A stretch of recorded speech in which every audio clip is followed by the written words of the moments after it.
Kenapa sih saya pindah? Boleh sedikit cerita, boleh ya? Jadi saya dulu itu kan pindahnya kan begini. Saya dulu TK-nya di sini, di Surabaya. TK Katolik Kristus Raja. SD-nya SD Katolik Santo Yohanes Gabriel. SMP-nya SMP Katolik Santo Stanislaus. SMA-nya SMA Katolik Santa Maria. Sekolah pastor tingkat menengah Katolik Santo Vincentius Apaulo. Harusnya 2 tahun, setahun selesai. Jadi mohon maaf kalau rodok cerdas saya, ya. Kemudian nggak ditaruh di umat saya, nggak ditaruh di gereja. Tapi karena saya 2 tahun bisa selesai setahun, saya diteruskan sama Keuskupan Surabaya untuk sekolah lagi. Nah, maka saya sekolah lagi, ngambil di STFT, Sekolah Tinggi Filsafat dan Teologi, di Santo Giovanni. Itu 10 semester, harusnya 5 tahun. Saya selesai 3 tahun. Untuk kedua kalinya saya mohon maaf kalau saya rodok cerdas, ya. Jadi saya nggak dikembalikan ke umat, langsung sekolah STFT-nya. Yang 5 tahun cuma 3 tahun saya. Kemudian karena lulus nggak ditaruh di gereja saya.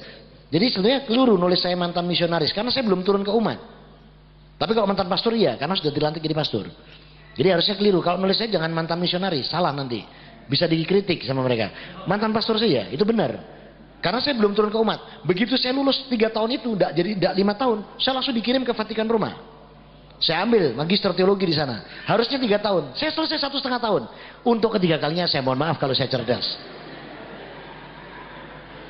Nah, kecerdasan saya ini terjawab. Kenapa saya begitu cerdas? Terjawabnya waktu saya masuk Islam.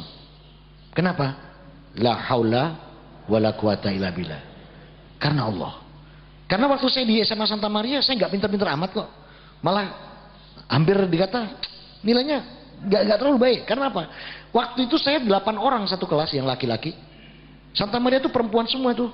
Satu kelas 30 itu perempuan. Lakinya cuma 8 lah. Jadi satu orang bisa dapat 3 gitu ya.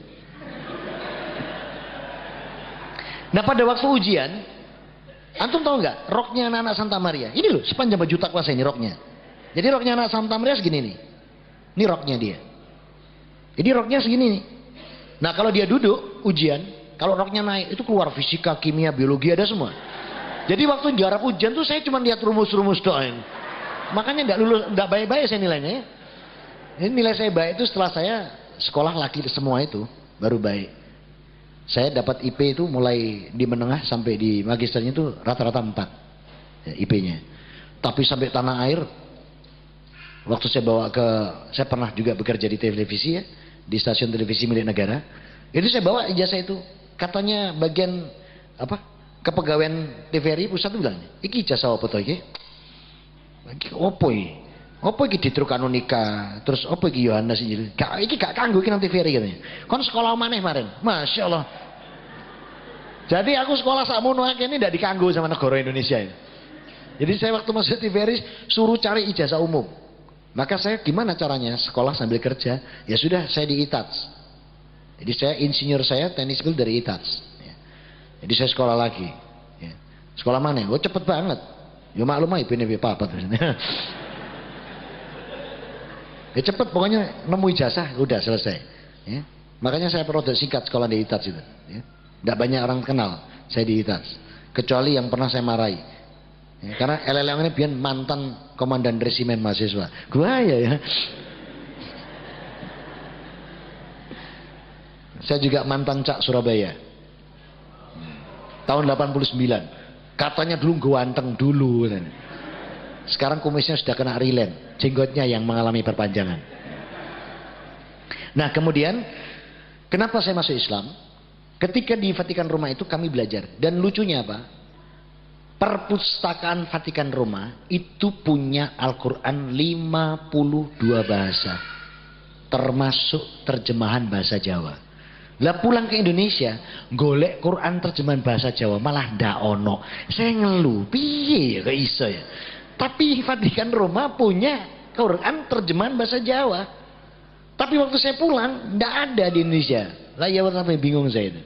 Jadi mereka punya, itu yang buat Yohanes Paulus II, yang buat perpustakaan Islam. Jadi di ruang tempat kami di Saint Peters itu, kami ada perpustakaan yang isinya Islam tok full. Di sana hadis itu ada 36 kitab. Dan hadis sahih ternyata 36 kitab. Hadis maudhu, doif, tidak diterima di Vatikan. Hebat enggak? Tapi kok ngomong Islam gak gelem. Heran saya. Nah kenapa mereka tuh kok tidak mau pindah itu lah? Padahal ayatnya jelas. Saya melakukan 2 penelitian. Yang pertama karena akidah, yang kedua karena hubutunya. Menurut akidah begini, Allah itu kalau kita tidak kebacut, tidak ditutup. Tapi kalau kita sudah kebacut benar, kufur terhadap nikmat Allah ini, maka ditutup. Maka hati-hati dengan surat ke-7 ayat 178. Jangan sampai kita dicap seperti itu. Lahum qulubun la yafqahuna biha, walahum ayunun la yubsiruna biha, walahum adhanun la yasma'una biha. Jangan sampai hati kita ini sudah tidak lagi bisa memahami ayat Allah, mata kita tidak bisa lagi melihat keagungan Allah, telinga kita nggak bisa lagi mendengar ayat Allah. Kalau sudah seperti ini, masya Allah, ya, ini tempatnya neraka dan sesat melebihi hewan. Oleh karena itu, mereka nggak akan mungkin mau pindah. Karena apa? Hubud dunia.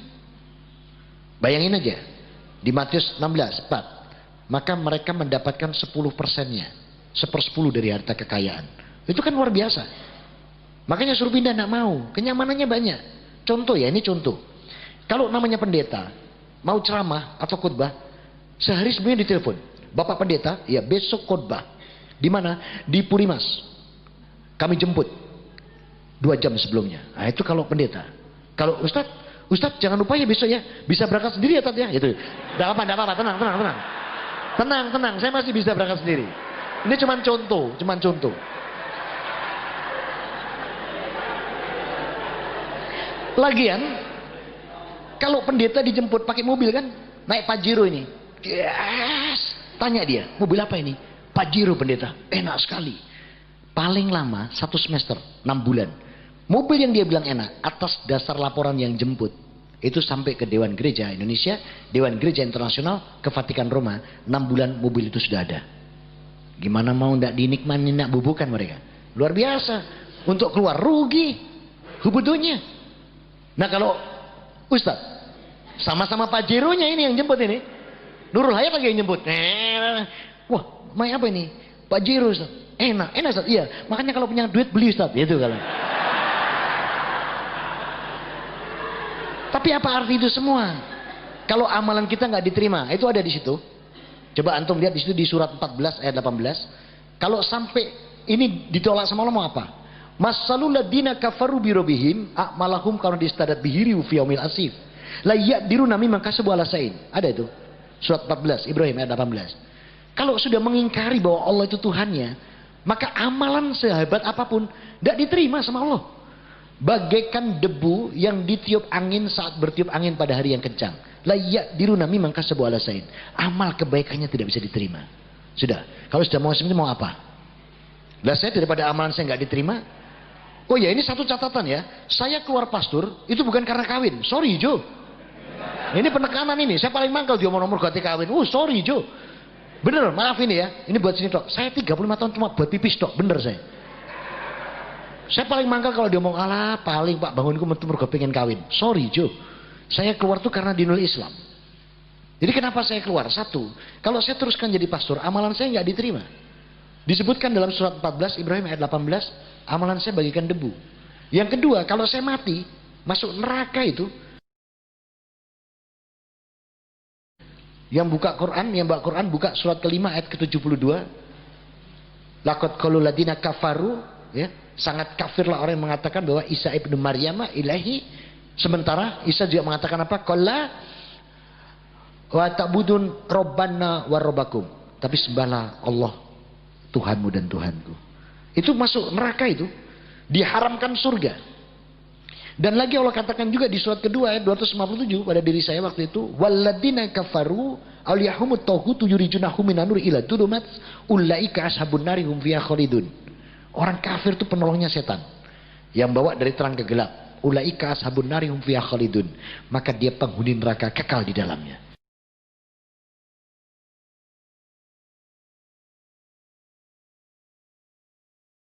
Nah kalau saya teruskan berarti amalan saya nggak diterima, mati masuk neraka, hidup tidak punya apa-apa, kan tidak kawin. Saya pikir urip pisan nang donya kok jembret tenan aku. Nah, saya keluar, tapi bukan karena kawin, sorry Jo. Itu loh. Jadi saya karena dinul Islam saya keluar itu. Ya, begitu saya keluar, lama saya nggak kawin-kawin. Ditegur sama teman-teman Muslim yang sudah siar dakwah. Saya belum waktu itu. Kendang kawin, sudah bukan pastor. Loh, kenapa? Nggak kawin kan nggak apa-apa. Apa-apa katanya. Saya dibacakan rawahu Abu Daud, Baihaqi, An-Nasai dan Tirmidzi dari Aisyah radhiyallahu anha. Rasulullah mengatakan begini, "An-nikahu min sunnati, fala ya'mal bi sunnati falaysa minni." Nikah itu sunnahku. Siapa yang tidak menjalankan sunnahku, bukan golonganku. Wih, saya kadung cinta Allah, cinta Quran, cinta Rasul, dibilang bukan golongannya, bingung saya. Pas di kantor TVRI ada seorang wanita sedang syuting, habis syuting acara, saya datangi, "Mbak, sudah punya suami?" "Belum." "Sudah punya pacar?" "Belum." "Agamanya Islam?" "Mau jadi istri saya." Wih, dia langsung bilang sama temannya, "Mendem benyar situ ini." Lagi kenal ngajak kawin. Tapi alhamdulillah sekarang jadi istri saya. Dan kenapa dia saya pilih? Saya kasihan. Karena apa? Waktu itu saya temukan dia pakai segini sama segini. Saya bilang ini harus diselamatkan. Daripada diselamatkan orang lain, saya selamatkan sendiri. Sekarang jilbabannya searah hijau. Wah. Bener, saya pikir dia itu kurang bahan atau penjahitnya yang bodoh. Masa segini sama segini? Saya bilang ini harus diselamatkan nih. Daripada orang lain, saya selamatkan sendiri. Langsung saya selamatkan. Jadi dia bilang sama temannya, "Mendemong iki kan langsung ajak nikah." Tapi akhirnya alhamdulillah sekarang jadi ibu dari anak-anak saya. Dan ternyata bukan Islam, bujui ternyata. Ternyata dia agamanya pedang, keris, payung sama tombak. Iya bener. Jadi kejawen ternyata istri saya itu. Ya sekarang aja pinter dia. Dulu itu, masya Allah. Jadi saya sama dia cuma 3 minggu prosesnya, langsung nikah. Karena Islam nggak boleh pacaran, yang ada ta'aruf. Begitu menikah saya masih ke rumahnya, saya kaget. Apa yang terjadi di rumahnya? Nah ini kalau hijrah belum sepenuhnya. Maka ada piring isinya jajan, ada 5 macam, jajan pasar, ada teh, ada kopi. Saya tanya buat apa? Ini bapak biasanya pasang. Untuk apa? Untuk Mbah Buyut, untuk Mbah, sama untuk ibu. Ibunya sudah meninggal ya. Saya bilang, ini tidak butuh begini, ini mbahmu, buyutmu, ini butuh doa-doa kalian, saya bilang. Saya tanya ke pembantu, baru, saya makan. Habis saya makan, bapak datang, mertua. "Alhamdulillah, Robil ngalamin." Gak tau ngalamin apa? "Wis ente, di dahar bae, buyute ya nih." Nah ini membuat pembantu takut. Ya dia bilang apa adanya. "Ngapunten bapak, sing dahar mas bangun," katanya. "Hah? Bangun!" Ya saya dipanggil. Saya datang. "Dalam bapak," saya bilang. "Iki mau siapa mangan?" "Dalam." "Kok mbok pangan?" Saya tanya, "Lah kan nggih napa?" "Iki ngono nggo buyute, nggo mbae, nggo ibune." "Kok bapak tahu?" "Wes kulinane." Waduh. Mau dibantah enggak boleh kan? Boleh enggak bantah orang tua? Lihat surat 4 ayat 36. Lihat surat 17 ayat 23. Lihat surat 31 ayat 13. Habis perintah Allah, wa'budullah wala tusyriku bi syai'a, selalu diikuti apa? Wabil walidaini ihsana. Jadi kita nggak boleh bantah, harus diam. Tapi dengan maudatul hasanah, harus dengan bil hikmah wa maudatul hasanah. Itu surat 16 ayat 125. Caranya begitu. Nah, kemudian saya gimana caranya supaya menyadarkan ini? Ya sudah, setiap kali pasang saya makan. Kalau datang, "Alhamdulillah Rabbil ngalamin," entek mana gitu. Panggil lagi, "Ki sapa sih mangan?" Pembantunya ngomong, "Di dahar Pak bangun malih." Saya dipanggil, "Bangun." Datang lagi saya. Dia tanya, "Iki sapa sih man?" "Dalam." "Lho Kang ngene apa kok?" "Iki ngono nggo mbah, nggo buyut." Saya jawabannya apa? "Kok bapak pirsa?" "Wis iki kulinane." Lah saya jawab gini, "Bapak kan enggak tahu toh, mboten pirsa toh." "Kenapa?" "Tadi malam tuh ibu, Mbah Buyut, Mbah Kakung semua itu nemui saya." "Oh, terus ya apa?" Gitu kan. Ya bilang sama saya, "Kalau mulai besok tidak kesini lagi." Makanya saya makanin. "Oh, kowe ku," katanya gitu. Jadi bapak mertua saya tidak berani pasang kalau ada saya. Apa? Khawatir dibadok mantune. Tapi kalau saya tidak ada pasang maneh gitu loh. Nah, ini harus pelan-pelan. Termasuk ke bapak ibu saya. Bapak ibu saya juga harus pelan-pelan ini. Karena bapak ibu saya sampai detik ini, bapak saya 85, masih sugeng. Ibu saya 80, itu juga belum mau masuk Islam. Susah, ya. Kalau sudah saya pepet dengan keras, merasa tersudut, marah, langsung gini, "Wis, meneng, kowe iku uyuhku, ngerti apa?" Maaf, bahasanya begitu. Diam saya. Minta tolong ustadz lain. "Tat, tolong diwangi dong, bapak ibu saya sadarkan, dibantu." Apa kata ustadz lain? Yang ahli Alkitab sampeyan kok minta tolong kami?" "Ya, jenengan sendiri, tidak bisa kalau saya." "Kenapa tidak bisa?" "Kena uyuh," saya bilang. Gak percaya tenan nek kena uyuh. Jadi kalau saya sudah nggak bisa, kalau sudah marah itu meneng, uyuh kowe ngerti apa? Nggak bisa ngomong saya. Mau neruskan nggak bisa. Karena apa? Firman Allah kita nggak boleh kasar sama mereka. Jangankan itu kata saja nggak boleh itu. Lihat itu surat Al-Isra ayat 24. Jadi jangan mengatakan itu. Ya, tapi usaha apa? Qaulan kariman biyahima. Berkatalah yang baik pada keduanya. Jadi tidak boleh kita. Makanya saya minta tolong ustaz lain. Nah mereka susah. Angel pak sih ngerti Alkitab sampeyan kok minta tolong kita. Gak bisa kalau saya. Kenapa? Karena uyuh gak percaya. Ya. Jadi oleh karena itu maka sampai hari ini bapak ibu saya belum. Saya 4 saudara. Albertus, Bernadette, Christian saya. Jadi nama saya dulu Christian. Christian, kemudian Dorothea. Saya masuk Islam tuh Albertus saya serang duluan.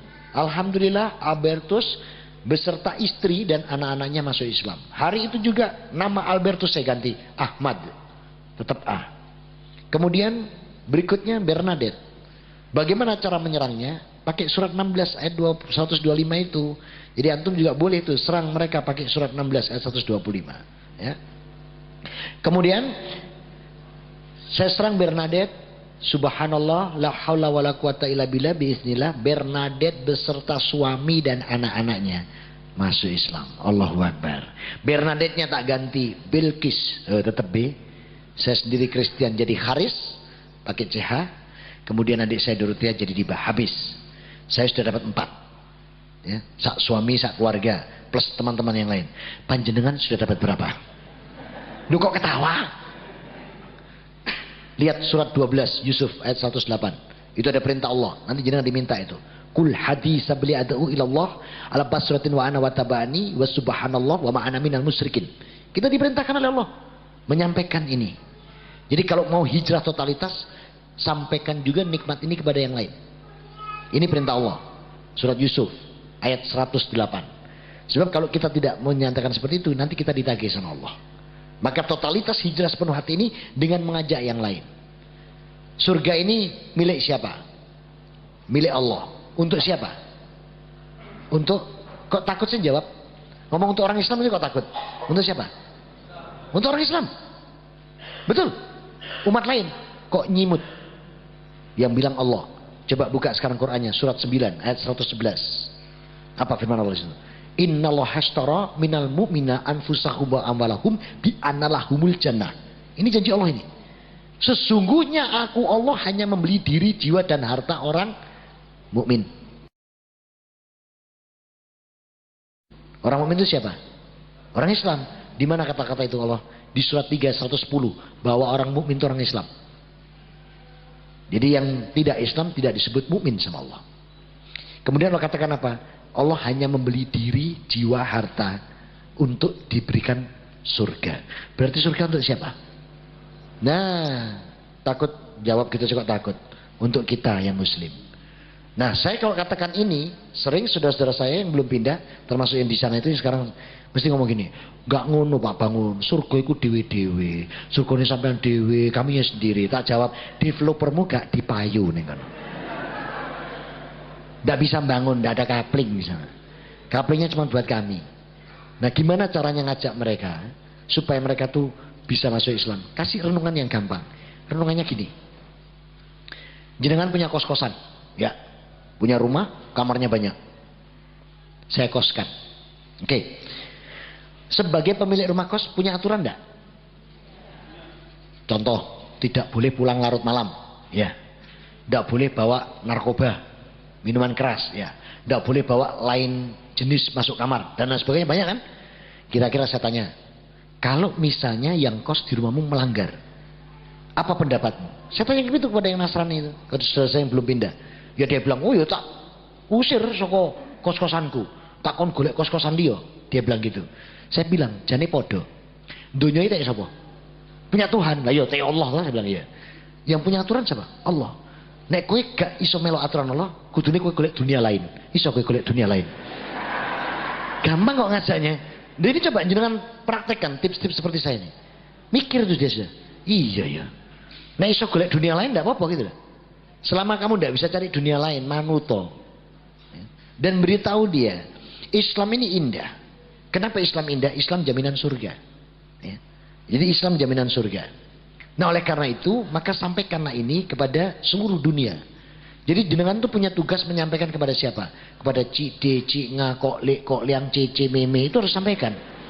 Termasuk Franciscus, Vincentius, Wedus, keliru, Robertus. Saya tuh kalau nyebut nama-nama sana tuh, iya, karena gini, saya waktu buka Quran pertama dulu, saya bisa jatuh cinta. Kenapa? Saya dipanggil sama Allah waktu belajar Quran dengan panggilan Ya Ayyuhan Nas. Kadang saya dipanggil Ya Ayyuhalladina Amanu. Masya Allah, Al-Quran itu. Nah, kalau saya buka kitab saya lagi yang lama, Injil saya, dipanggil saya sama Tuhan saya, wahai anak-anak domba yang hilang. Untung kamu nimbe. Kadang dipanggil anak domba yang sesat barang. Terus saya mikir kok tunggale wedhus ngene aku nang kene. Makanya saya terus pindah. Jadi saya pindah bukan karena kawin. Aku paling muangkel di perkara kawin itu. Saya pindah karena dinul Islam.